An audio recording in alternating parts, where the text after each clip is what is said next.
કૃષ્ણ. તો અધ્યાય 15 પૂર્ણ પુરુષોત્તમ યોગ, જ્યાં ભગવાનના સુંદર ધામનું વર્ણન છે. આપણે જઈ રહ્યા છે અધ્યાય 15. શ્રી રાધા ગોવિંદજીના આશીર્વાદથી આજે આપણે 15મા અધ્યાય સુધી પહોંચી ગયા છીએ. તો અહીંયા તમારી સમક્ષ એક પિક્ચર છે ટોપમાં. તો કયું પિક્ચર છે? આ ઘટનાનો કોઈને ખ્યાલ છે? હરે કૃષ્ણ. હરે કૃષ્ણ.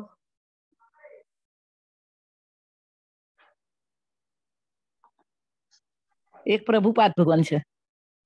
હા, એકમાં તો શ્રીલા પ્રભુપાદજીના દર્શન થઈ રહ્યા છે, ખૂબ સુંદર. અને બીજો જે છે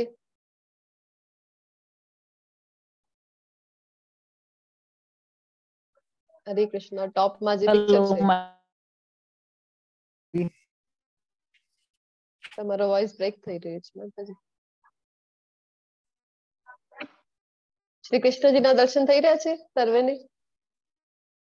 હાજી હાજી થાય છે. હા, તો એ જયારે દ્વારિકા આવે છે ને પ્રભુ, જયારે મહાભારતના યુદ્ધના સમય કેટલાક દિવસો સુધી ભગવાન જે છે દ્વારિકાથી દૂર હતા, પછી જયારે ફરીથી દ્વારિકા આવે છે ત્યારનું આ દ્રશ્ય છે. તો દ્વારિકાવાસી કેવા હોય છે કે એક દિવસ પણ શ્રી કૃષ્ણના દર્શન એમને ન થાય એ બધા વિચલિત થઈ જતા હોય છે. તો ખૂબ પ્રસન્ન થાય છે શ્રી કૃષ્ણ જયારે એમને દર્શન થાય છે ત્યારનું આ દ્રશ્ય છે. તો આગળ વધીશું આપણે. અધ્યાય 15 શ્લોક નંબર 1. શ્રી ભગવાનુવાચ ઊર્ધ્વમૂલમ અધઃશાખમ અશ્વત્થમ પ્રાહુરવ્યયમ છંદાંસि યસ્ય પર્ણાનિ યસ્तं વેદ સ વેદવિદ. પૂર્ણ પુરુષોત્તમ પરમેશ્વર બોલ્યા, એમ કહેવાય છે કે એક શાશ્વત અશ્વત્થ વૃક્ષ છે જેના મૂળ ઉપરની તરફ છે અને શાખાઓ નીચેની તરફ છે, તથા તેના પાંદડા વેદ મંત્રો છે. જે મનુષ્ય આ વૃક્ષને જાણે છે તે વેદોનો જ્ઞાતા છે. હવે ભગવાન અહીંયા આધ્યાત્મિક વિશ્વ જે છે અને ભૌતિક વિશ્વ, આ બંને વિશ્વના વચ્ચે જે છે ભગવાન એક ઉદાહરણની સાથે સમજાવી રહ્યા છે.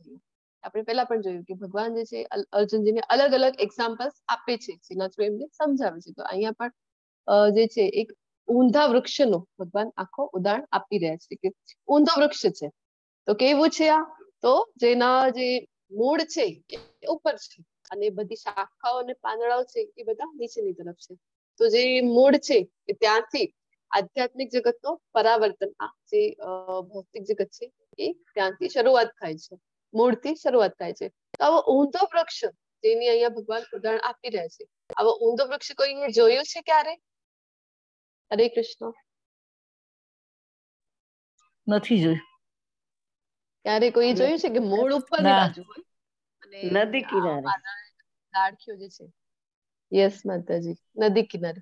નદી કિનારે જયારે હોઈએ આપણે તો શાંત જયારે પાણીનું સ્થિર હોય છે ને ત્યારે આપણે જોઈ શકીએ ને કે એમાં કોઈ વૃક્ષ છે નદીના કિનારે, તો એનું પરાવર્તન એમાં જયારે આપણને દેખાય છે, રિફ્લેક્શન દેખાય છે, તો કેવું દેખાય છે કે ઉલટું દેખાય છે, મૂળ ઉપરની સાઈડ છે. અને બીજું એક કે આપણે જો નાના જયારે હોઈએ છીએ તો ઝાડ ઉપર ચડી જઈએ ને ઝાડ ઉપર ઊંધું જયારે લટકીએ ત્યારે આવું દ્રશ્ય આપણને જોવા મળે.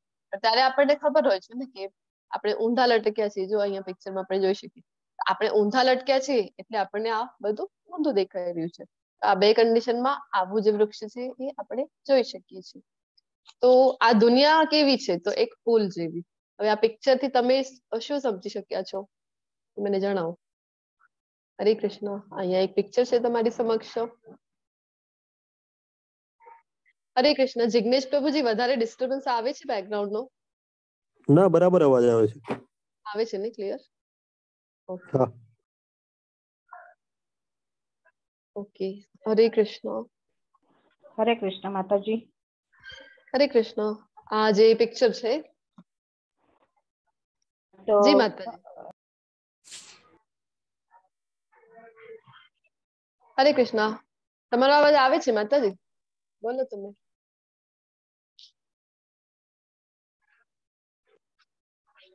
ઓકે, તો આપણે જોઈએ કે આ જે છે ને એક પુલ દેખાઈ રહ્યો છે બધાને અહીંયા?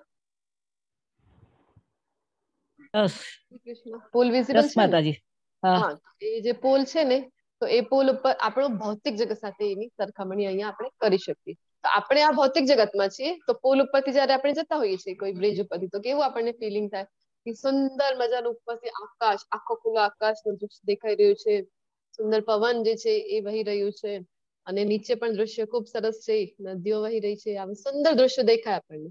તો પણ ત્યાં પુલ ઉપર આપણે સેફલી રહી શકીએ? પુલ ઉપર કેટલા બધા આપણને ભય હોય ને, પુલ ઉપર જો આપણને રહેવું છે તો એ સેફટી છે આપણી માટે? જો વાવાઝોડું ત્યાં આવી ગયું તો?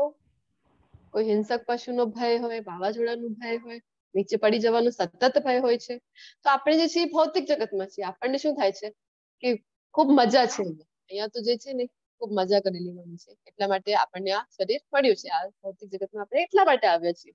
પણ શું થતું હોય છે કે આપણને ખબર નથી હોતી. આપણે જોયું હતું કે મૂળ જે દુઃખ છે એનાથી આપણે ક્યારે પણ બચી શકતા નથી ભૌતિક જગતમાં. જે જન્મ મૃત્યુ જરા અને વ્યાધિ છે, તો કન્ટિન્યુઅસલી આ જે છે એમાં આપણે ફસાયા કરીએ છીએ. તો એ દુઃખથી આપણે ક્યારે ઓવરકમ કરી શકીએ? જ્યારે આપણને એક અહીંયા સામે એક બધાને ઘર દેખાઈ રહ્યું છે, ઘરમાં જો આપણે પહોંચી જઈએ, આ પુલ ક્રોસ કરી લઈએ, ઘરમાં જઈએ, તો પછી ત્યાં સેફટી છે. પછી વાવાઝોડું આવી જાય અથવા તો કોઈ પશુનો પણ ત્યાં ડર નથી હોતું, કઈ ક્લાઇમેટમાં પણ ચેન્જ છે તો એનો પણ ભય નથી. એટલે કે ત્યાં સુરક્ષા છે, ત્યાં આપણે સુરક્ષિત રીતે સેફલી ત્યાં રહી શકીએ છીએ. તો સેમ વે આપણે જે છીએ આ ભૌતિક જગતમાં છીએ અને આપણે એમાં મજા શોધતા હોઈએ, આનંદ શોધતા હોઈએ છીએ. પણ જો આપણને ખબર પડે કે શાશ્વત આનંદ ક્યાં છે, તો આધ્યાત્મિક વિશ્વમાં જો આપણે પહોંચી જઈએ, શ્રી કૃષ્ણનું જે ધામ છે ગોલોક ધામ, તો એટલું છે શાશ્વત છે, ત્યાં જો આપણે પહોંચી જઈએ તો પછી આપણને જે છે એ ત્યાં સુરક્ષા મળે છે, અને એ શાશ્વત ધામમાં આપણે જઈએ તો પછી ત્યારે આત્મા જે છે આપણો હેરાન નથી થતું. તો આ એક્ઝામ્પલ ની સાથે આ આપણે જાણી શકીએ છીએ. અધશ્ચોત્વમ પ્રસુપ્તાસ્તસ્ય શાખા ગુણ પ્રવૃત્તા વિષયા પ્રબાલા અધશ્ચ મૂલા સંતતાની કર્માનુબંધીની મનુષ્ય લોકે. આ વૃક્ષની શાખાઓ નીચે અને ઉપરની તરફ વિસ્તરે છે. ભૌતિક પ્રકૃતિના 3 પ્રકારના ગુણો દ્વારા પોષણ પામે છે. તેની ડાળખીઓ ઇન્દ્રિયોના વિષયો છે. આ વૃક્ષના મૂળ નીચે પણ જાય છે અને તે માનવ સમાજના સકામ કર્મો બંધાયેલા છે. હવે આ જે વૃક્ષ છે તેની ભગવાન જે એક્ઝામ્પલ ની સાથે સમજાવી રહ્યા છે, તો અહીંયા આગળ હજી ભગવાન કહી રહ્યા છે કે એ જે શાખાઓ છે વૃક્ષની, જે બધી બ્રાન્ચીસ છે તો કેવી છે, તો નીચે ને ઉપર દરેક બાજુ એ વિસ્તાર પામેલી છે. અને ભૌતિક પ્રકૃતિના 3 પ્રકારના જે ગુણો કાલે આપણે ડિટેલમાં જોયા હતા, પ્રકૃતિના ગુણોથી આપણે કેવી રીતે બંધનમાં પડી જઈએ છીએ અને કેવી રીતે એના સંસર્ગમાં આવીને આપણે કોઈ પણ કાર્ય કરતા હોઈએ છીએ. તો આ બંધન છે. ભૌતિક પ્રકૃતિના 3 ગુણો છે એ આપણી માટે બંધન છે. તો આ જે ગુણો છે એનાથી શું થાય છે, તો આ જે શાખાઓ છે એ વિસ્તાર પામે છે, પોષણ પામે છે, જેના કારણે વિસ્તાર પામે છે. અને ડાળખીઓ જે છે એની બ્રાન્ચીસ જે છે એ શું છે, ઇન્દ્રિયોના વિષયો છે. આપણે સતત આ ભૌતિક જગતમાં છીએ, આપણે શું કામ પ્રયત્ન કરતા હોઈએ છીએ કે આપણે સતત આપણે ઇન્દ્રિયોને સંતોષ માટે આપણે પ્રયત્નશીલ હોઈએ છીએ.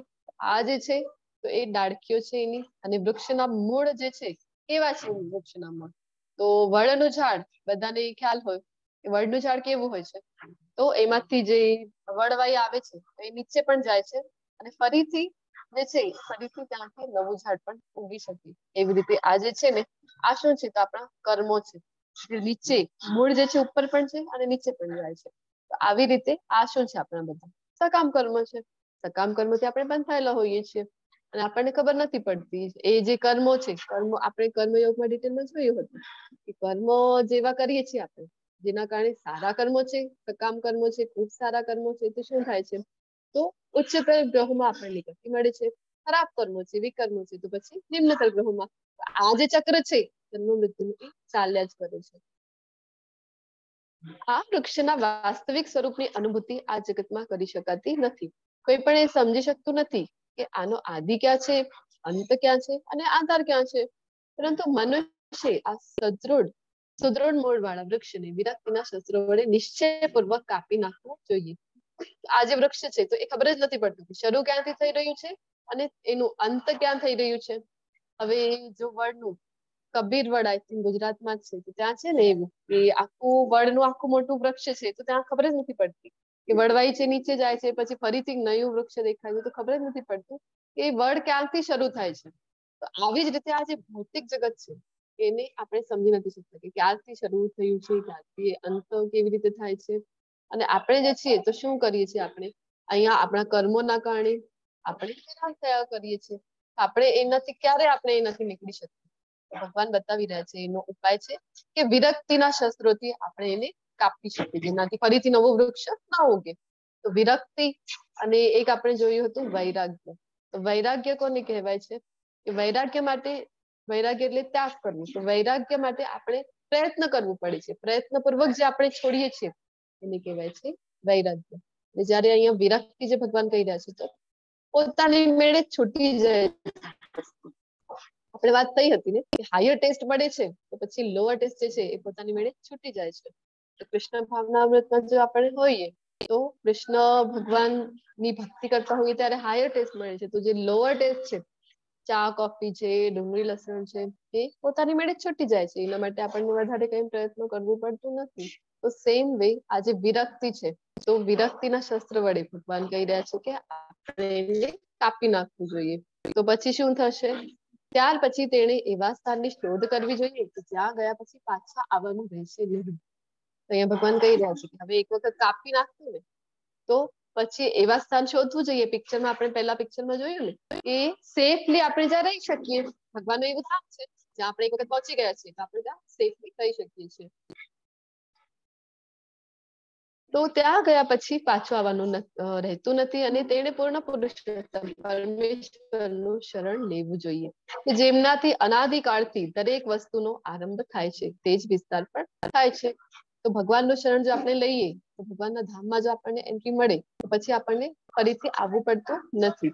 તો આવી રીતે આપણે જે છે આ ભૌતિક સંસારમાં જે ફસાયેલા છે એનાથી આપણે નીકળી ભગવાનના ધામમાં જો પહોંચીએ તો આપણે એનાથી પાર થઈ શકીએ છીએ. આધ્યાત્મિક વિશ્વ અને ભૌતિક જગત બંને ની વચમાં તફાવત શું છે તો અહીંયા ચાર્ટમાં આપેલું છે. આધ્યાત્મિક વિશ્વ કેવું છે તો શાશ્વત છે અને ભૌતિક વિશ્વ કેવું છે વાસ્તવિક તો છે પરંતુ અસ્થાયી છે. હવે ઘણા લોકો હોય છે ને જે એમ કહેતા હોય કે બ્રહ્મ સત્ય અને જગત મિથ્યા છે. આવા ઘણા સાધુઓ કહેતા હોય છે, પરંતુ બ્રહ્મ સત્ય છે એની સાથે સાથે આ જે ભૌતિક જગત છે ને એ પણ સત્ય તો છે જ, વાસ્તવિક તો છે જ, પરંતુ શાશ્વત નથી, અસ્થાયી છે. 8મા અધ્યાયમાં ભગવાને કીધું હતું ને 8.14 કે આ ભૌતિક જગત કેવું છે તો અશાશ્વતમ છે અને દુઃખાલયમ છે. તો અહીંયા જે છે કે જે કઈ પણ છે તો બધું અસ્થાયી છે. આપણે જોયું હતું કે કોઈ પણ યોનિમાં આ ભૌતિક જગતમાં કીડીથી લઈને પછી એનાથી ઉપરની યોનિઓમાં આવીએ, રેપ્ટાઇલ્સ આવે, પછી તો પક્ષીઓની યોનિઓ છે અથવા તો પશુઓની યોની, કોઈ પણ યોનિમાં જો આવીએ અને ફરીથી જો આપણે ખૂબ જ સારા કર્મો છે તો બ્રહ્માજીના પદ સુધી પણ આપણે પહોંચી શકીએ. પરંતુ એનાથી ફાયદો શું છે, ક્ષીણે પુણ્ય મળતો લોકો વિશંતિ. જયારે પુણ્યનો આપણું ખતમ થઈ ગયું છે જે સ્ટોરેજ હતું તો પછી શું થાય છે, ફરીથી આપણને આ મૃત્યુ લોક આ ધરતી લોક ઉપર ફરીથી જન્મ લેવો પડે છે. આવી રીતે આ અસ્થાયી છે. પછી ભગવાનનું વિશ્વ આધ્યાત્મિક વિશ્વ કેવું છે તો ત્યાં જે પ્રેમ છે એ સાચો પ્રેમ છે. કૃષ્ણ સાથે જે આપણને પ્રેમ મળે એ સાચો પ્રેમ છે. અને અહીંયા આ ભૌતિક જગતમાં શું હોય છે, બધા સંબંધો જે છે એક મતલબથી બનેલા હોય છે, વાસના હોય છે. આધ્યાત્મિક વિશ્વ કેવું છે તો સુખ જે છે એ ત્યાંનું સાચું સુખ છે. ભગવાનની સાથે લીલામાં જો આપણને સહભાગી થવા મળે તો આપણને ખબર પડે કે કેવો આનંદ છે. આ બધા કેવા આનંદમાં ભગવાન સાથે લીલા કરી શકીએ છીએ.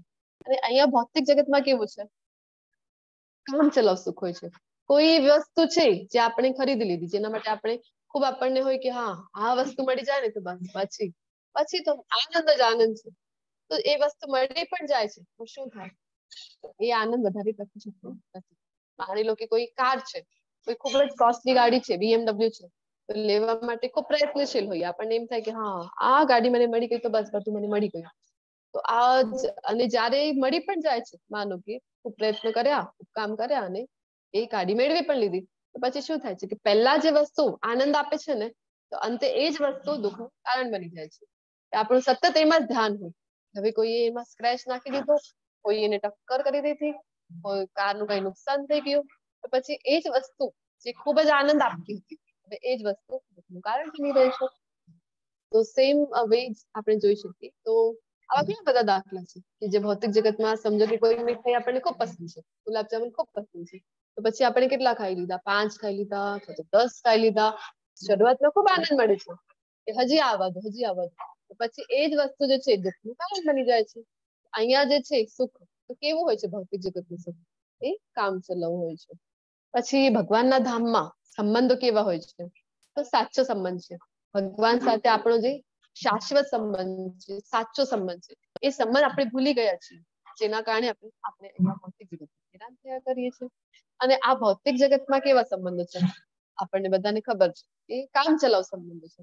કોઈને કઈ કામ હોય તો આપણી સાથે સારા સંબંધ રાખીએ છીએ. તો આવી રીતે આગળ જે છે તો કોઈ ઉદાસી નથી, ભગવાનના ધામમાં કોઈ ઉદાસી નથી, કોઈ ઉદાસીનું કારણ પણ નથી. અને ભગવાનની ધામમાં કારણ કે આપણે હમણાં જોયું કે નિત્ય ત્યાં સુખમય લીલાઓ થતી હોય છે. અને આ ભૌતિક જગતમાં શું છે? માત્ર ઉદાસી ને ઉદાસી. એક વસ્તુ આવે છે પછી કઈ ને કઈ આપણને ટેન્શન, વારાફરતી કઈ ને કઈ ચાલુ જ હોય છે. કાંઈ ન હોય સમજો તો પછી શું છે? તો વ્યાધિથી તો બચી જ નથી શકતા. અલગ અલગ જે છે બીમારીઓ, હવે કાંઈ ન હોય તો સીઝન ચેન્જ થાય. હવે આજકાલ તો આપણી ઇમ્યુનિટી લેવલ એટલો ડાઉન થઈ ગયું છે, સીઝનમાં થોડો પરિવર્તન આવ્યો તરત જ આપણે બીમાર થઈ જતા હોઈએ છીએ. અને પછી મહામારી જે છે, કોરોના જેવી મહામારીઓ આવે તો આપણે જોયું કે કેટલી હેરાનગતિ થઈ જાય છે. તો આવી રીતે કાંઈ ને કાંઈ ચાલુ જ હોય છે આ ભૌતિક જગત, જે આપણને કન્ટિન્યુઅસલી સ્ટ્રેસ આપ્યા કરે છે, કારણ બને છે. પછી ચાર જે વાસ્તવિક સમસ્યાઓ છે એ આધ્યાત્મિક વિશ્વમાં ગેરહાજર છે. કઈ છે ચાર વાસ્તવિક સમસ્યાઓ? આપણે વારંવાર ચર્ચા કરીએ છીએ અને અહીંયા ભૌતિક જગતમાં એ ચાર વાસ્તવિક સમસ્યાઓ જે દુઃખનું કારણ બની રહે છે. કઈ છે ચાર વાસ્તવિક સમસ્યાઓ? હરે કૃષ્ણ.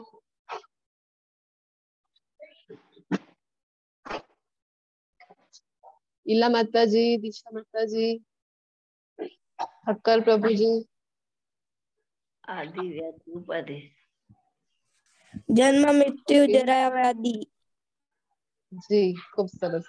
જન્મ મૃત્યુ જરા વ્યાધિ, આ ચાર જે સમસ્યાઓ છે એનાથી આપણે ક્યારે બચી નથી શકતા. આપણે જોયું ને કે ભૌતિક જગતના સર્વોચ્ચ લોકમાં પણ જો આપણે હોઈએ, સત્યલોક છે ભૌતિક જગતનો સર્વોચ્ચ લોક, ત્યાં પણ જો આપણે હોઈએ તો પણ આ ચાર સમસ્યાઓથી આપણે બચી નથી શકતા. ત્યાં પણ જન્મની પીડા આપણે જોઈ હતી, શ્રીમદ ભાગવતમાં ઉલ્લેખ છે કે કેટલી બધી પીડા હોય છે જન્મની વખતે, મૃત્યુની વખતે કેટલી બધી પીડા હોય છે. આ જે ચાર ઉપાધિઓ છે એનાથી તો આપણે ક્યારે પણ બચી નથી શકતા. તો આ છે ભૌતિક જગત અને આધ્યાત્મિક જગત વચ્ચેનો તફાવત. જો આપણને ખબર પડે તો પછી આપણે પ્રયત્ન કરીએ ને કે આ ભૌતિક જગતથી આપણે પાર કરવાનું છે અને આધ્યાત્મિક વિશ્વ સુધી પહોંચવું છે.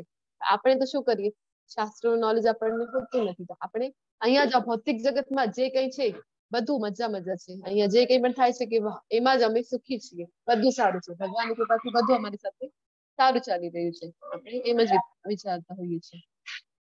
તો જન્મ, મૃત્યુ અને વૃદ્ધાવસ્થા અને રોગ, આ ચારો જે છે એ આપણા દુઃખનું ખૂબ મોટામાં મોટું કારણ છે. જન્મની આપણે હમણાં ડિસ્કસ કર્યું કે 9 મહિના સુધી માતાના ગર્ભમાં બાળક જે છે ઊંધી અવસ્થામાં ઊંધું લટકેલું હોય છે, ત્યાં અંધકારમાં હોય છે પૂર્ણ. શ્રીમદ ભાગવતમમાં ખૂબ સુંદર ઉલ્લેખ છે કે એ જયારે વાંચીએ ને ત્યારે આપણને ખબર પડે. મેં તમને એની પહેલા કીધું હતું કે એક વિડીયો છે યુટ્યુબ ઉપર કે જન્મની વખતે કેટલી પીડા થાય છે, એના ઉપર એક વિડીયો બનેલો છે. તો એ જયારે આપણે જોઈએ ત્યારે ખબર પડે કે જન્મમાં પણ કેટલી પીડા હોય છે. અને મૃત્યુ, મૃત્યુ જે છે બધાને ખબર છે, મૃત્યુનો ભય તો હર કોઈને હોય જ છે. મૃત્યુનો ભય સૌથી મોટો ભય કહેવાય છે ને કે આ ભૌતિક જગતમાં સૌથી મોટો ભય કયો છે? તો મૃત્યુનો ભય છે. મૃત્યુનો ભય તો સતત હોય છે. અને વૃદ્ધાવસ્થા, વૃદ્ધાવસ્થા આવે છે તો બધાને ખબર છે કે કેટલી પીડાદાયક હોય છે વૃદ્ધાવસ્થા. એક એક ઇન્દ્રિયો છે કામ કરવાનું બંધ કરી દે છે, તો કેટલી આપણને છે કે તકલીફ પડે છે વૃદ્ધાવસ્થામાં. અને ચોથું જે વ્યાધિ, રોગ છે, કન્ટિન્યુઅસલી આ બોડીમાં કઈ ને કઈ રોગ થયા કરે છે, જેના કારણે આપણે હેરાન થતા હોઈએ છીએ. તો સાચું સંગઠન કયું છે? સાચું સંગઠન છે કે ભગવાન સાથે જે આપણું જે સંબંધ છે, ભગવાન સાથે જે આપણે ભૂલી ગયા છીએ, તો એ જો આપણને ફરીથી યાદ આવે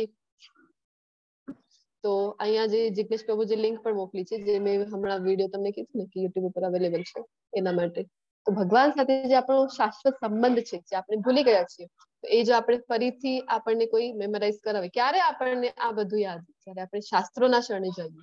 શાસ્ત્રો જે છે એ આપણી માતા છે, આચાર્યો જે છે આપણી માતા છે, એ આપણને સાચો માર્ગ બતાવે છે. અને પછી આપણે આ ભૌતિક જગતને પાર કરીને આધ્યાત્મિક જગત જે આપણું આપણા લાઈફનો અલ્ટિમેટ ગોલ છે ત્યાં સુધી આપણે પહોંચી શકીએ.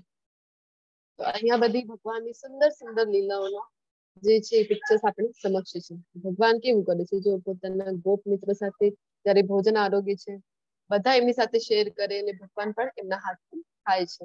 અને પછી બીજા પિક્ચરમાં ગાયો છે એ શાંત રસમાં, મોર છે, ગાયો છે, બધા પ્રાણીઓ છે એ બધા ભગવાન સાથે શાંત રસમાં, અલગ અલગ રસ હોય છે ભગવાન સાથે. જ્યારે તમે લેવલ 2 માં આવશો ત્યારે ડિટેલમાં તમને ખબર પડશે કે એક હોય છે શાંત રસ, તો એ રસમાં ભગવાન સાથે ભજી શકીએ. સાહિત્ય રસ હોય છે, પછી વાત્સલ્ય રસ છે, માધુર્ય રસ છે, આવી રીતે અલગ અલગ રસ હોય છે. અને એક સાખ્ય રસ હોય છે એ મિત્રની જેમ, અને એક દાસ્ય રસ. તો આવી રીતે 5 રસ છે જેના થ્રુ આપણે ભગવાનને ભજી શકીએ છીએ. તો અહીંયા જે ગાયો છે, મોર છે, આ બધા પ્રાણીઓ છે ભગવાન સાથે કેવી સુંદર રીતે શાંત રસમાં ભગવાનને ભજે છે. પછી ભગવાન શું કરે, તો ભગવાન પણ એમને એટલું જ ભાલ કરે છે. પછી ભગવાન જો એમના મિત્રો સાથે કેવી રીતે ત્યાં રમી રહ્યા છે, ક્રીડા કરી રહ્યા છે, અલગ અલગ ગેમ્સ રમતા હોય છે. આપણે વાત થઈ હતી કૃષ્ણ બુકમાં ખૂબ સુંદર સુંદર લીલાઓ છે ભગવાનની, બાળપણની પણ ખૂબ સુંદર લીલાઓ છે કે ભગવાન કેવી લીલાઓ કરે છે. તો એમ કહેવાય છે, પ્રભુજી કહેતા હોય છે ભાગવતમના વર્ગમાં કે અહીંયા જે કંઈ પણ ભગવાનની લીલાઓ કરી હતી ને બાળપણની, અથવા તો બધી વૃંદાવનની લીલાઓ હતી, આ બધી લીલાઓ જે છે એ ફક્ત ટ્રેલર માત્ર છે. ભગવાનના ધામમાં તો આવી સતત જે ભગવાનની સુંદર સુંદર લીલાઓ છે એ સતત ચાલ્યા કરતી હોય છે. તો અહીંયા બલરામજી સાથે બેઠા છે ભગવાન, કેવી સુંદર રીતે. અને પછી ફરીથી અહીંયા જે છે ગાયો છે, મોર છે, બધા પ્રાણીઓ સાથે ભગવાન ખૂબ એમને પ્રેમ કરી રહ્યા છે. કૃષ્ણ બલરામજી છે એવી રીતે ઝૂલીને આવી રહ્યા છે, વાછરડાને ગાયોને લઈને ચરાવવા જતા હોય છે ત્યારની. તો ભગવાનના ધામમાં એવી સુંદર સુંદર લીલાઓ થાય છે. જો આપણે ભક્તિમય સેવા કરીશું, ભગવાનના ધામમાં પહોંચીશું, તો આપણે પણ ભગવાનની આવી સુંદર સુંદર લીલાઓમાં સહભાગી થઈ શકીશું, જે આપણા લાઈફનો અલ્ટિમેટ ગોલ હોવો જોઈએ બધાના લાઈફનો. ન તદ્ભાસયતે સૂર્યો ન શશાંકો ન પાવકઃ યત્કત્વા ન નિવર્તન્તે તદ્ધામૌ પરમો. હવે પોતાના ધામનું ભગવાન વર્ણન કરે છે. તો ઘણા લોકોને થાય ને કે ધામનું તમે વારંવાર કહો છો, ગોલોક વૃંદાવન ધામ, ગોલોક વૃંદાવન ધામ, ક્યાં છે એની ચર્ચા? ભગવદ ગીતામાં ક્યાં કીધેલું છે? ભગવાન ક્યાં કહે છે ધામ પ્રત્યે? તો ભગવાન અહીંયા પોતે કહી રહ્યા છે, પોતાના ધામનું સુંદર વર્ણન ભગવાન કરે છે 15મા અધ્યાયમાં. ભગવાન બતાવી રહ્યા છે કેવો છે ભગવાનનું ધામ. ભગવાનના ધામમાં કોઈ સૂર્ય અથવા તો ચંદ્રના પ્રકાશની આવશ્યકતા નથી, કારણ કે બધું જે છે ભગવાનથી જ એ બધું પ્રકાશમાન છે. કારણ આપણે જોયું હતું ને કે ભગવાનની પ્રાપ્તિના જે 3 તબક્કા હતા. તો બ્રહ્મ આપણે જોયું હતું કે બ્રહ્મ શું છે? જે તેજ છે, જે પ્રકાશ છે, એ ભગવાનના દિવ્ય શરીરનો પ્રકાશ છે.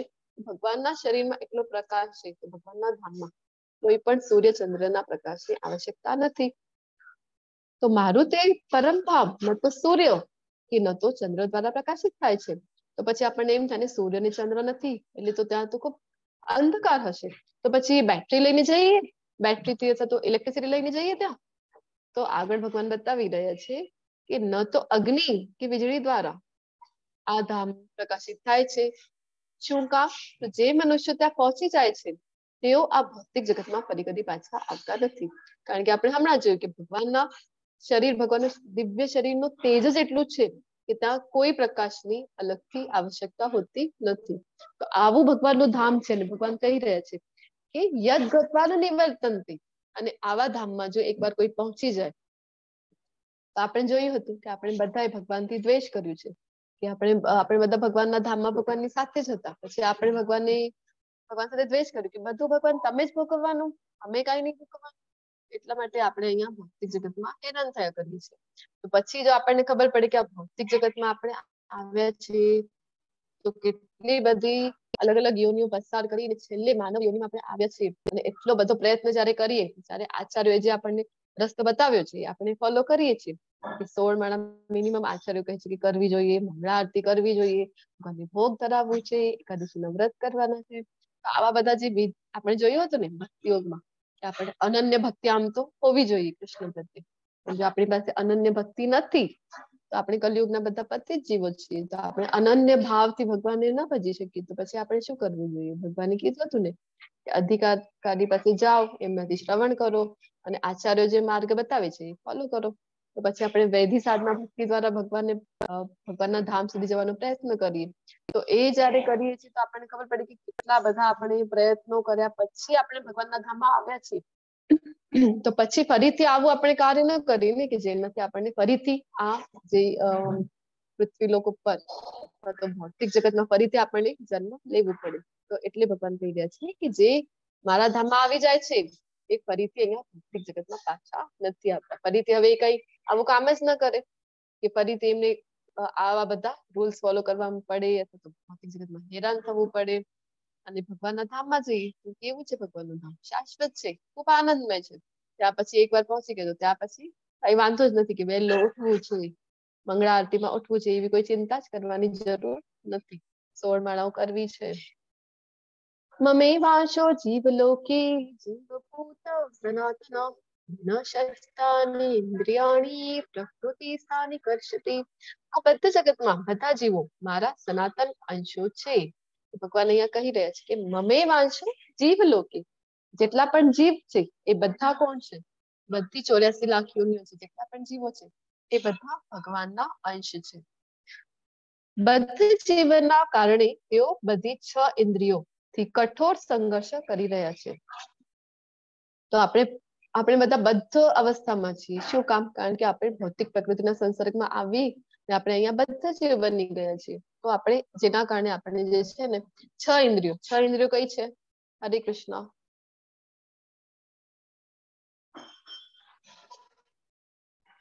કેટલી ઇન્દ્રિયો છે આપણી? હરે કૃષ્ણ. ભલો માતાજી.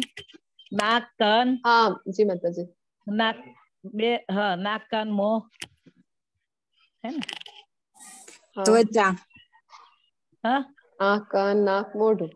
બે ત્વચા. આંખો, બે કાન, નાકના બે હોલ્સ, અને ત્વચા. 5 ઇન્દ્રિયો થઈ. અને પાંચ પછી ઇન્દ્રિય. મોઢું, મોઢું. જીભા જ છે. અને પછી 6ઠી ઇન્દ્રિય કઈ છે? તો ભગવાન અહીંયા જણાવી રહ્યા. બધા છો ને ક્લાસમાં? એ જ હું ચેક કરું છું. બધા સાંભળી રહ્યા છો ને?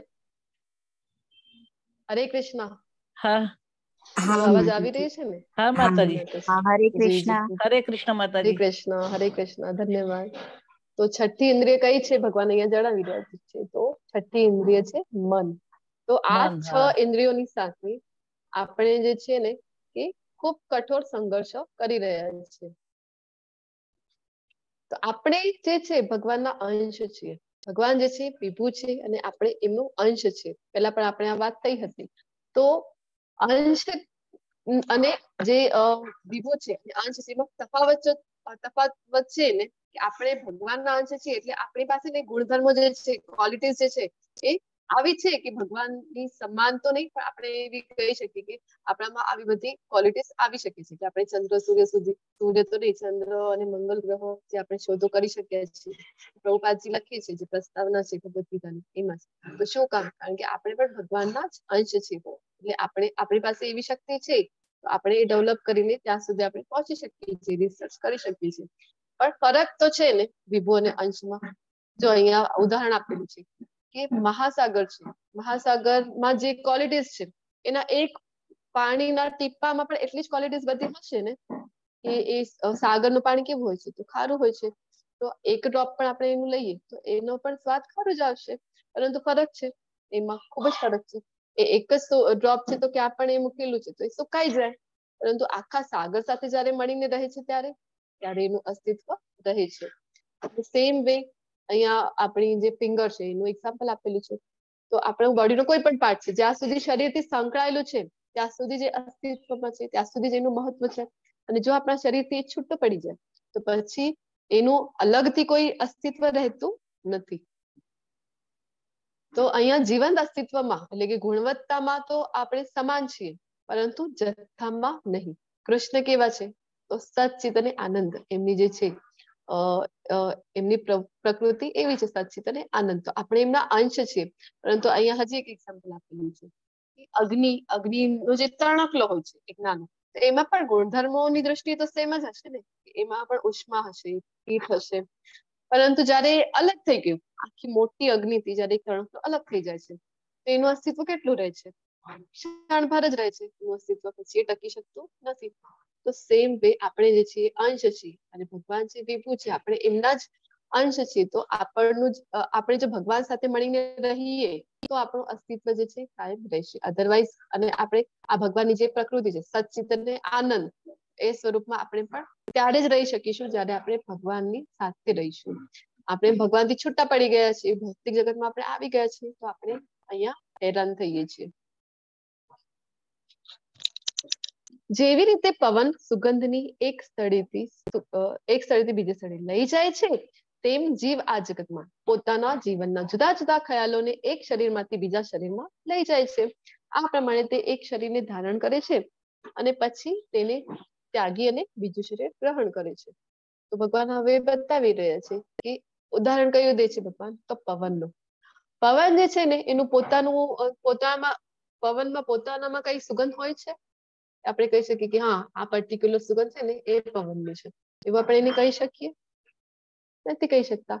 પવન જો ફૂલો ઉપરથી આવે, ફૂલના ગાર્ડન ઉપરથી આવે છે તો કેવી સુંદર મધુર સુગંધ આપે છે.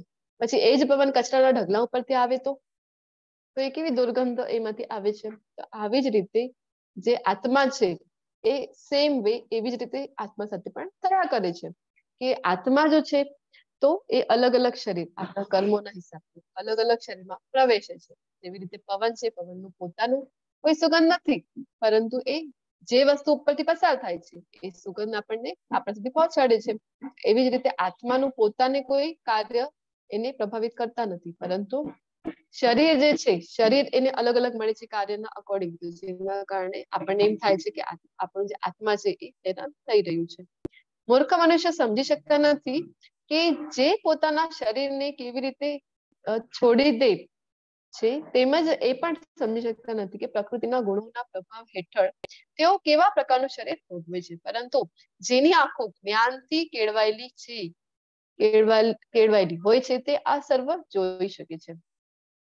ભગવાને એના પહેલા પણ કીધું હતું ને કે મૂર્ખ લોકો સામે હું પ્રકટ થતો નથી. તો જે મૂર્ખ લોકો છે તો એ બધાને શું લાગે છે કે એ શરીર છોડે છે તો એમને આ બધું નોલેજ જ નથી હોતું. પુનર્જન્મમાં પણ કેટલા બધા લોકો છે પુનર્જન્મમાં માનતા જ નથી, પરંતુ ભગવદ ગીતાનું જો આપણે શાસ્ત્રોનું અધ્યયન કરીએ, ભગવદ ગીતાનું અધ્યયન કરીએ તો આપણને ખબર પડે છે કે બીજા અધ્યાયથી જ ભગવાન પુનર્જન્મનું નોલેજ આપે છે. પુનર્જન્મ છે તો એ લોકો શું સમજે છે કે કેવી રીતે એ નથી સમજી શકતા મૂર્ખ લોકો, કેવી રીતે પ્રકૃતિના જે ગુણો છે, જે ગુણોનું આપણે સિલેક્શન કર્યું, કાલે આપણે ડિટેલમાં જોઈ ગયા છીએ કે પ્રકૃતિના ગુણો કેવી રીતે આપણને પ્રભાવિત કરે છે. જે ગુણ આપણે સિલેક્ટ કરીએ છીએ એના મુજબ આપણા બધા કર્તવ્યો થાય છે, બધા કર્મ આપણે કરતા હોઈએ છીએ. તો એના કારણે આપણું શરીર જે છે એ હેરાન થતો હોય છે. પરંતુ જ્ઞાનથી આ જે છે જેની આંખો જ્ઞાન ચક્ષુ જેની પાસે છે એ જોઈ શકે છે. હવે આપણે જોયું હતું કે કૃષ્ણને પણ આપણે ભૌતિક જે આપણી ઇન્દ્રિયો છે એ ખૂબ અક્ષમ છે, આપણે કૃષ્ણને જોઈ શકતા નથી, પરંતુ ભક્તિથી અથવા તો જ્ઞાનના ચક્ષુ જે આપણને મળે જે આચાર્ય આપણને આપી શકે છે, જ્ઞાનના થ્રુ આપણે કૃષ્ણને જાણી શકીએ છીએ. તો પછી જ્ઞાન જો મળી જાય તો ખબર પડે કે કેવી રીતે આપણે આપણા જન્મ મૃત્યુ માટે અને જે અલગ અલગ યોનિમાં હેરાન થઈએ છીએ એના માટે કોણ જવાબદાર છે.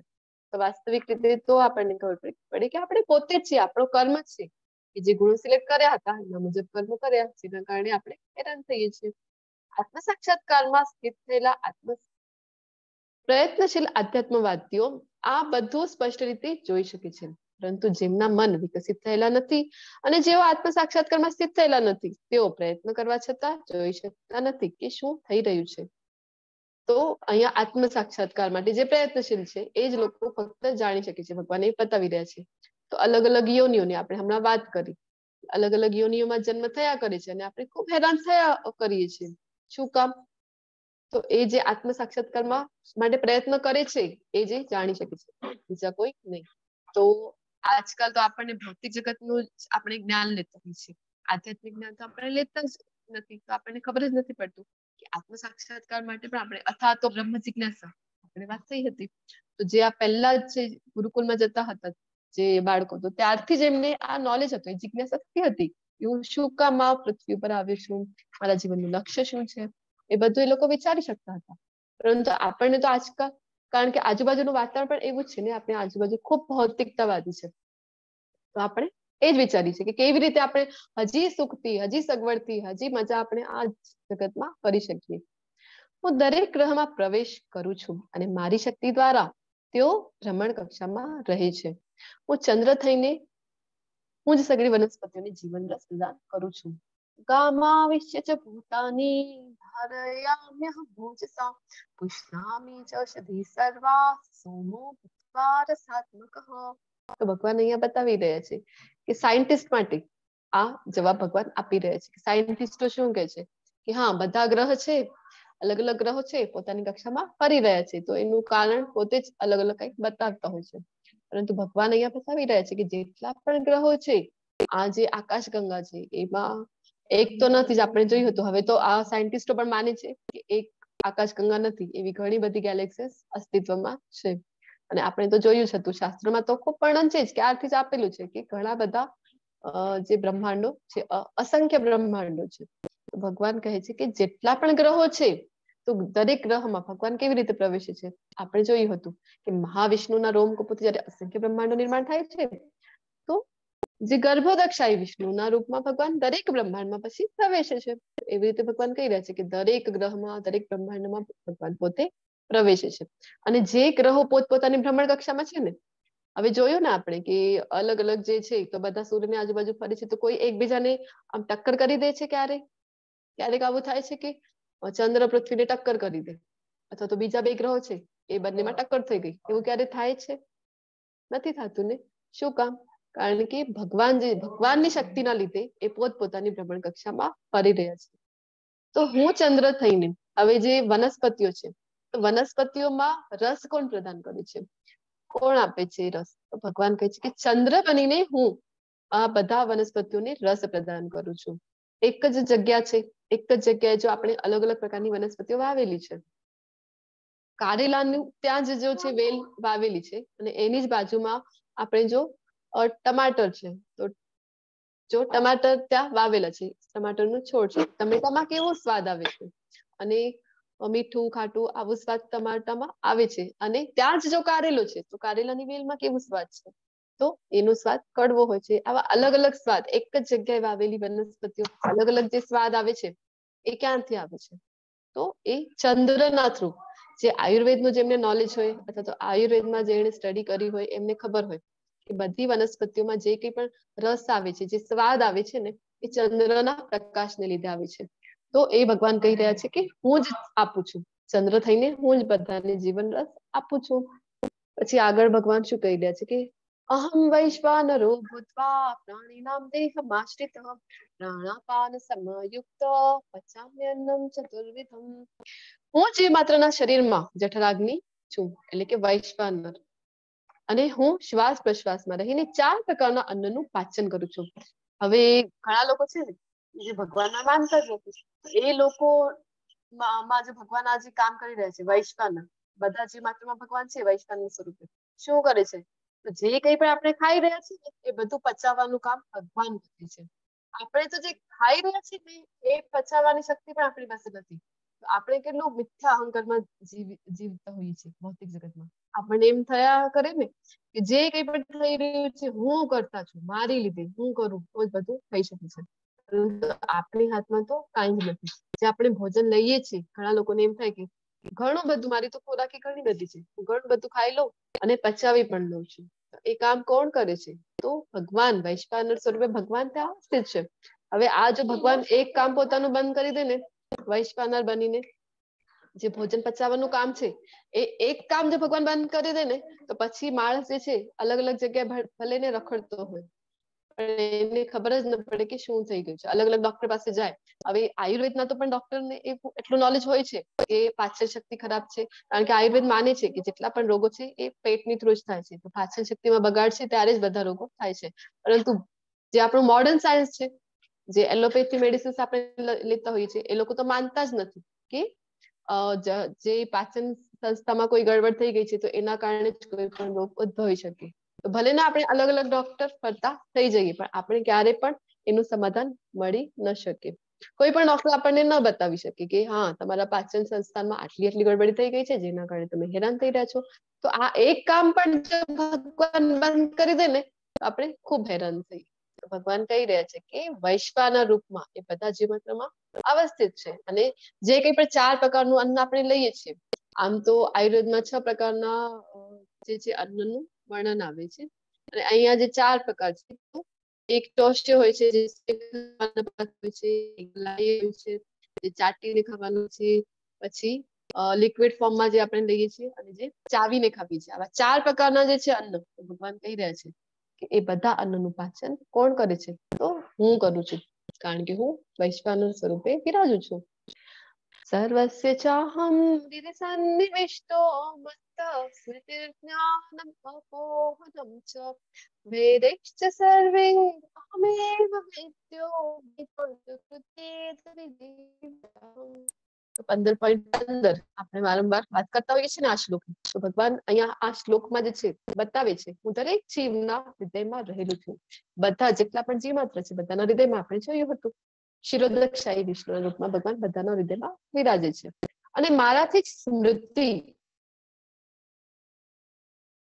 એક આપણી પાસે છે. આપણને એમ થાય છે બધું યાદ રાખી શકું, હું મારી જે મેમરી છે ને એટલી શાર્પ છે, એટલી સ્ટ્રોંગ છે, એક જ વાર વાંચું છું મને બધું યાદ રહી જાય. ભગવાન કહે છે કે મારા લીધે આ જે સ્મૃતિ છે તારી પાસે, કોના લીધે છે? તો મારા કારણે તારી પાસે સ્મૃતિ છે. પછી જ્ઞાન, ઘણા લોકોને પોતાના જ્ઞાનનું પણ ખૂબ અભિમાન આવી જાય કે હું ખૂબ જ્ઞાની છું, મેં ખૂબ શાસ્ત્રોનું અધ્યયન કર્યું છે. તો એ જ્ઞાન કોણ આપે છે? તો ભગવાન કહી રહ્યા છે કે હું આપું છું જ્ઞાન. અને વિસ્મૃતિ, હવે અપોહનમ એનો અર્થ થાય છે વિસ્મૃતિ. તો વિસ્મૃતિ જે છે એ પણ ભગવાનના લીધે છે. તો હવે મને બતાવો કે વિસ્મૃતિ જે આવે છે એ સારું કહેવાય કે ખરાબ કહેવાય? આ જે ગુણો ભગવાન કહી રહ્યા છે કે ભગવાનના કારણે જ આ ગુણો આપણી પાસે છે, તો એમાં વિસ્મૃતિ છે, તો એ સારી વાત છે કે આપણે ભૂલી જઈએ? ખોટી વાત છે, ભૂલી જઈએ ખોટી વાત છે માતાજી. ઓકે, હજી કોઈને કઈ એડ કરવું છે? હા માતાજી, બંને છે, સારું પણ છે અને ખોટું પણ છે, ખરાબ પણ છે. ક્યારેક સાચી વસ્તુ જો ભૂલી જઈએ છીએ તો ક્યારેક આપણે પ્રોબ્લેમ થઈ જાય છે, અને જે વસ્તુ નથી યાદ રાખવાની એ ભૂલાઈ જાય છે તો સારી બને છે આપણી માટે. જી માતાજી, ખૂબ ખૂબ ધન્યવાદ. ઠક્કર પ્રભુજી, હરે કૃષ્ણ. વિસ્મૃતિ આવે છે સારું કહેવાય કે ખરાબ કહેવાય?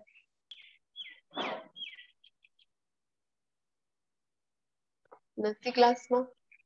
ઓકે, જય શ્રી માતાજી. તમે દીધું આન્સર?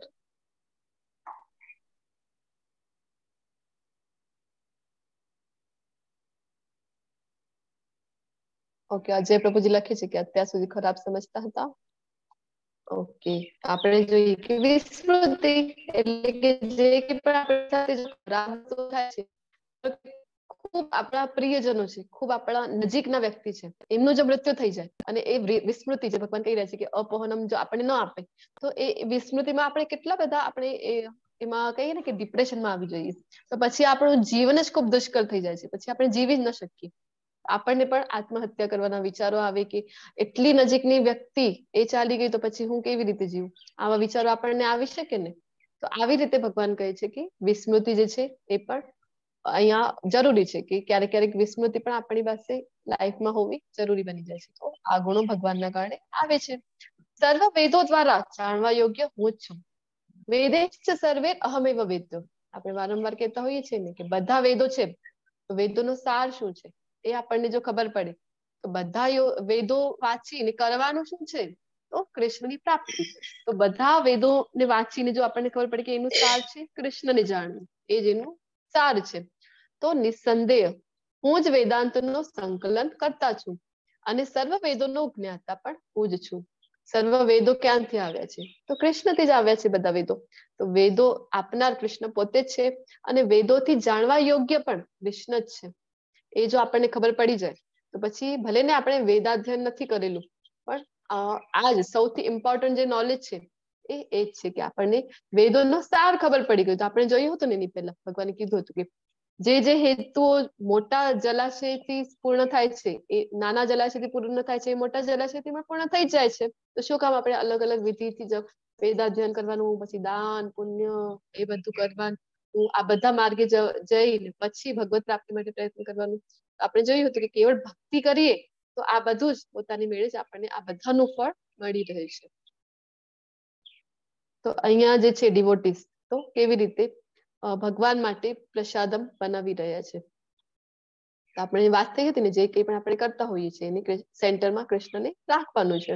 તો ખૂબ પ્રેમપૂર્વક, ખૂબ ભાવથી એ ભગવાન માટે પ્રસાદ બનાવે છે. પછી પહેલા ભગવાનને ધરાવે છે અને પછી પોતે પ્રસાદ રૂપે ગ્રહણ કરે છે. તો આ 4 વેદો આપેલા છે અને 4 વેદો નું અધ્યયન કરીને, ખૂબ વેદો છે, વેદો, ઉપનિષદો, પુરાણો, પછી સ્મૃતિ, શ્રુતિ, એ બધાનું અધ્યયન કરી લીધું તો પછી એનું સાર જે છે ઘણા લોકોને એ જ ખબર ન પડે. એમને આપણે પૂછીએ, ખૂબ વેદાધ્યયન છે, વેદાંત સૂત્રોનું અધ્યયન કર્યું છે, આપણે એમને પૂછીએ ભગવાન કોણ છે, તો એ શું કે ભગવાન એટલે કે નિરાકાર છે. આવું જો માનતા હોય તો પછી શું અર્થ છે? પ્રભુપાદજી કહે છે ને કે આ બધું વ્યર્થ છે. 4 વેદોમાં જાણવા યોગ્ય કૃષ્ણ છે, તો ધ્યાન ચૂકશો નહીં. કૃષ્ણ, તો આપણો જે ગોલ છે એ આપણને ખબર હોવું જોઈએ. અલ્ટિમેટ ગોલ છે કૃષ્ણ, એના ઉપર જ આપણે ફોકસ કરવાનું છે. અર્જુનજીનું ઉદાહરણ અહીંયા આપેલું છે ને કે જે જયારે પક્ષીના આંખને વીંધવાનું હતું તો એમને ફક્ત પક્ષીની આંખ જ દેખાય છે, અને જયારે સ્વયંવરનું પિક્ચર પણ છે તો એ ક્યારેય પણ પોતાનો ગોલ નથી ચૂકતો. એવી જ રીતે આપણે પણ આપણા જીવનનો જે ગોલ છે કૃષ્ણ પ્રાપ્તિ, એ આપણે ક્યારેય પણ ચૂકવું ન જોઈએ. યો મામેવ અસમ્મૂઢો જાનાતિ પુરુષોત્તમમ સ સર્વવિદ ભજતી મામ સર્વભાવેન ભારત.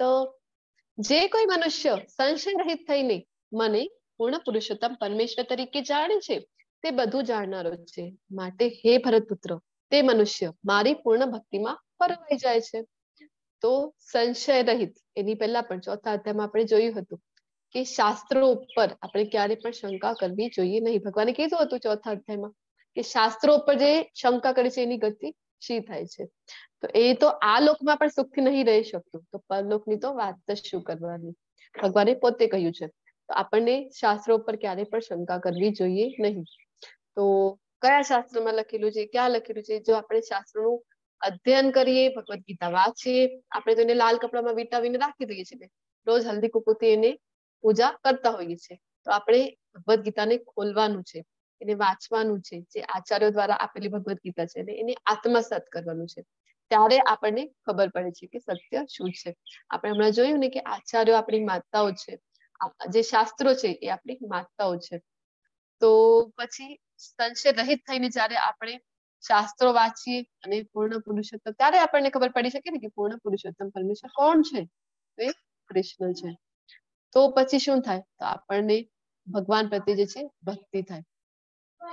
શ્રદ્ધા, સૌથી ઇમ્પોર્ટન્ટ શ્રદ્ધા હોવી જરૂરી છે. આપણે જોયું હતું ભક્તિ રસામૃત સિંધુનો એક શ્લોકનો રેફરન્સ કે સૌથી પહેલા જો આપણામાં શ્રદ્ધા હોય તો પછી શું થાય, સાધુ સંગ થાય.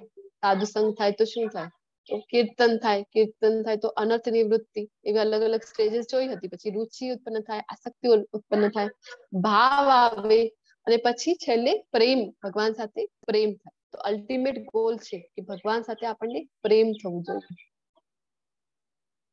તો કેવી રીતે આપણે ભગવાનના ધામ સુધી પહોંચી શકીએ, તો હરે કૃષ્ણ કૃષ્ણ કૃષ્ણ હરે હરે, હરે રામ રામ રામ હરે હરે. આ પવિત્ર ભગવાનનો મંત્ર જે છે, મંત્ર જાપ ભગવાને કીધું હતું 10મા અધ્યાયના 25મા શ્લોકમાં, યજ્ઞાનામ જપ યજ્ઞોસ્મિ. તો આ યજ્ઞનું જયારે આપણે નામ રૂપી જે યજ્ઞ છે એ જયારે આપણે કરીએ, હરિનામનું સંકીર્તન કરીએ, તો આપણે ભગવાનના ધામ સુધી પહોંચી શકીએ. શાસ્ત્રો ઉપર ક્યારેય શંકા કરવાની નથી, ભગવાન ઉપર ક્યારેય પણ શંકા કરવાની નથી. સૌથી મોટો જે અપરાધ છે ને એ છે કે કૃષ્ણ ઉપર જો આપણે શંકા કરીએ, ભગવાન ઉપર, શાસ્ત્રો ઉપર શંકા કરીએ તો સૌથી મોટો અપરાધ છે. જયારે આપણે મંગલા આરતી કરતા હોઈએ છીએ તો એની પાછળ 10 નામ અપરાધ આપણે બોલતા હોઈએ છીએ. તેનાથી આપણને યાદ રહે અને આપણે અવોઇડ કરીએ અપરાધ કરવાનું. તો આવી રીતે આપણી પાસે પોતાની એક ભગવદ ગીતા હોવી જોઈએ, કારણ કે આપણે જોયું ને કે ભગવદ ગીતા અને મંત્ર જાપ એ જ રસ્તો છે ભગવાનના ધામ સુધી પહોંચવાનો. ભગવદ ગીતા આપણને નોલેજ આપે છે, જ્ઞાન આપે છે.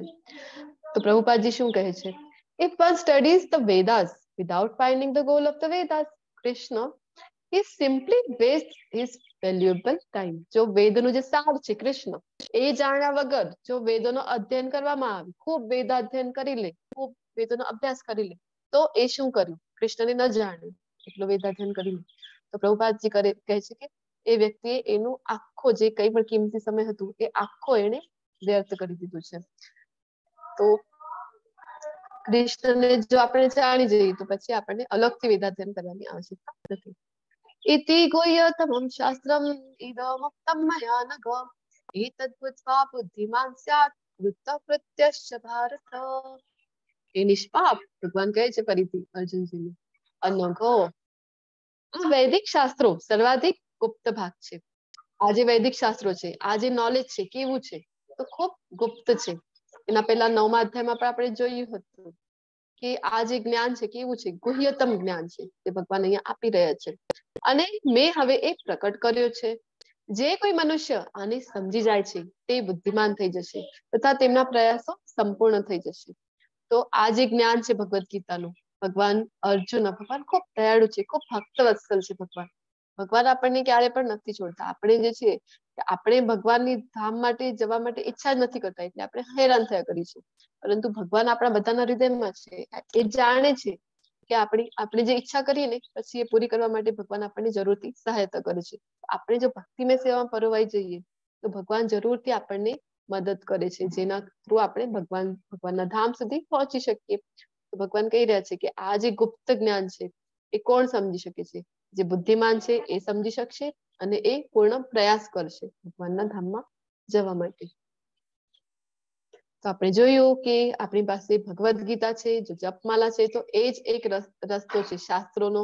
તો આપણી પાસે નોલેજ છે તો એ જ એક રસ્તો છે ભગવાનના ધામ સુધી પહોંચવાનો. તો ચેન્ટ એન્ડ બી હેપી. હરે કૃષ્ણ કૃષ્ણ કૃષ્ણ હરે હરે, હરે રામ રામ હરે હરે. આની સાથે આ સુંદર મજાનું અધ્યાય જે ઘણા બધા લોકોનું ફેવરેટ હોય છે, પૂર્ણ પુરુષોત્તમ યોગ, આની સાથે સમાપ્ત થાય છે. તમે બધાએ ખૂબ શાંતિથી સાંભળ્યું એટલે તમારા બધાનો ખૂબ ખૂબ ધન્યવાદ. વાંછા કલ્પતરુભ્યશ્ચ કૃપા સિંધુભ્ય એવ ચ પતિતાનાં પાવનેભ્યો વૈષ્ણવેભ્યો નમો નમઃ. હરે કૃષ્ણ એવરીવન. હરે કૃષ્ણ. હરે કૃષ્ણ. તો આપણે સાથે મળીને એક માળા જપ કરીશું. એની પાછળ કોઈને કઈ પ્રશ્ન હોય તો તમે પૂછી શકશો. સૌને હું વિનંતી કરું છું કે તમે બધા અનમ્યુટ કરજો અને જે લોકોને પણ શક્ય છે એ વિડીયો ઓન કરીને માળામાં સહભાગી થાય. હરે કૃષ્ણ. જિગ્નેશ પ્રભુજી રેકોર્ડિંગ સ્ટોપ કરી દેજો.